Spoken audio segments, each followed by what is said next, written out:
Again.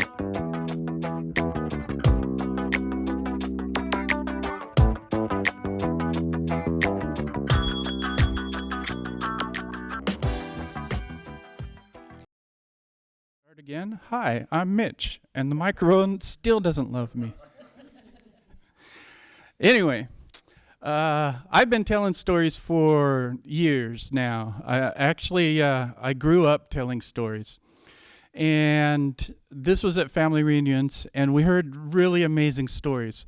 My favorite from family reunion days is a Halloween story, and I know this is spring, but bear with me, and it'll be good. This old man was crotchety and grumpy, and he kind of got in trouble all the time, I guess, with the kids. They thought he was fun to pick on anyway. But basically every Halloween they would just run up around the back of his house and push his outhouse over. So in the morning or in the middle of the night when he had to go to the bathroom, he had to lift the house back up and swear at the kids and all of that stuff.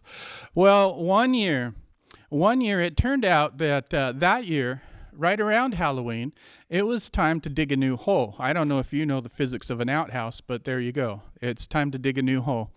And so what he did was he dug a new hole directly behind the outhouse. So behind the outhouse, you got a hole.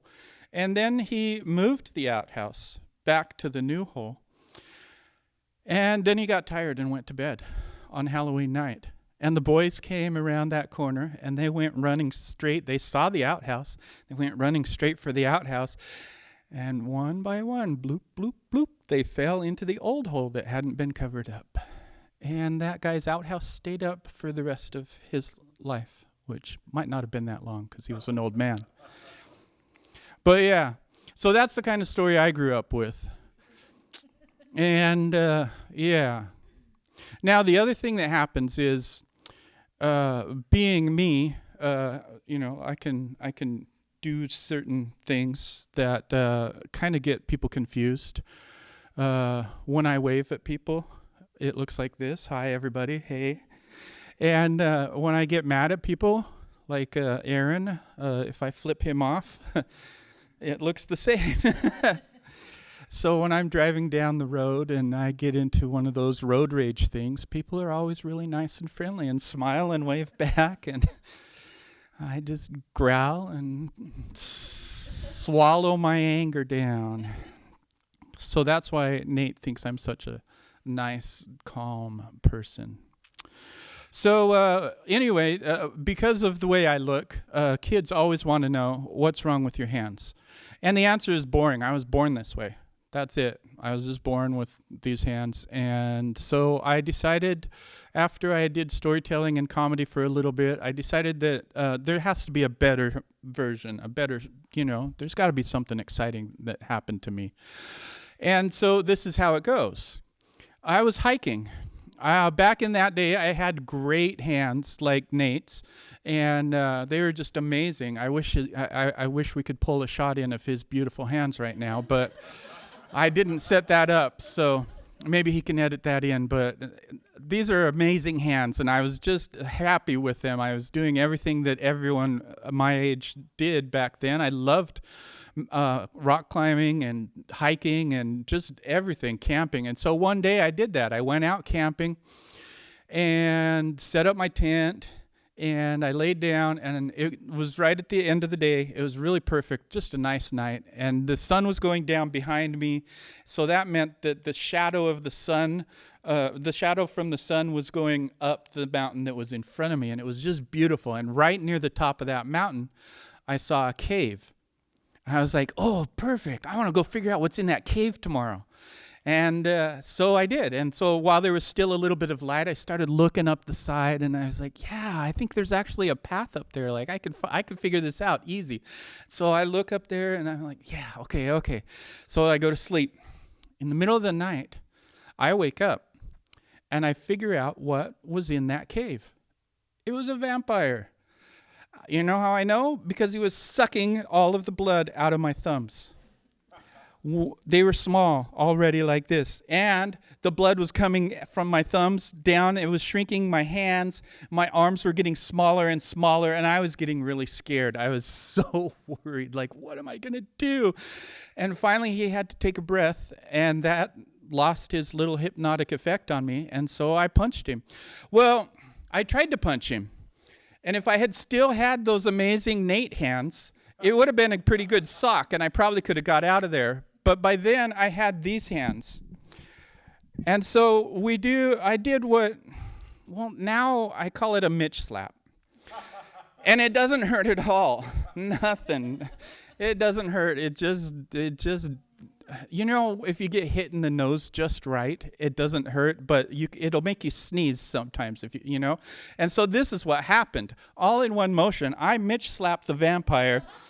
He starts to sneeze, and I roll away to get out of the way. But I'm in a tent and in a sleeping bag, and so he finishes his sneeze before I get very far, and his fangs land right in my butt, and he blows all that blood back into my butt. And that is why I have small arms and a big butt. So, yeah. See? Thank you. Thank you. Much more interesting than I have arthrogryposis multiplex congenita. I sound like a white boy. No, just kidding. Yes, that's it. That's as far as it goes. Well, I did have hands like this. There's other things that have gone on. I tried rock climbing once. The problem and the reason I got kicked out of the rock climbing club was the day that I was in charge of belay. That means my partner was climbing, and I was in charge, if he fell, of grabbing the rope and stopping the fall. And the whole audience is already laughing. This isn't even funny. You guys are mean. This is a sad story. I went, and I tried my best. I couldn't grab the rope. It slipped right through my hands. He fell about 50 feet and landed at my feet, boom, right in front of me. And I did I ran, and I knew, my mom was a paramedic when I was growing up, so I knew first aid. I ran right up to the guy, and I said, hey, dude, how many fingers am I holding up? And he couldn't tell me. He didn't know, so I was like, oh, crap, I got to do CPR. Quick. Boom, boom, boom. I forgot I had my climbing spikes on, and I killed the guy. And that's why I had to go back and find another hobby. So now I teach American Sign Language. No, I'm just kidding. Those guys are a bunch of show-offs, actually. So they could do all these amazing things with their hands that I could never do. Anyway, I'm Mitch. I think I'm going to let Nate take over from here because, I don't know what else to say. Do you want me to say more? Blabber on for another minute? All right. So let's see. There was this one time I took a kid home from Vomity one night, and it was really fun. And there's so much. When you take high or drunk kids home, you end up with a lot of ammo that you can use against them later.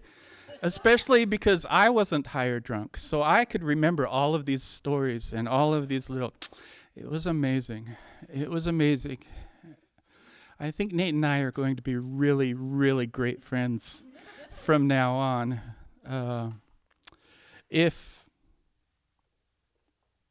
don't know. He doesn't have to be worried about anything, because all I could do is Mitch slap him. And that doesn't hurt. Yeah, the spiking. I could use my climbing spikes. I could just wear those. That would be fun. That's a good idea. I'm genius. You're a genius. Who was that? Oh, yeah, see, nice callbacks. I wish I was on top of that tonight. But I haven't drank enough. Anyway, I'm Mitch. I'll talk to you guys later.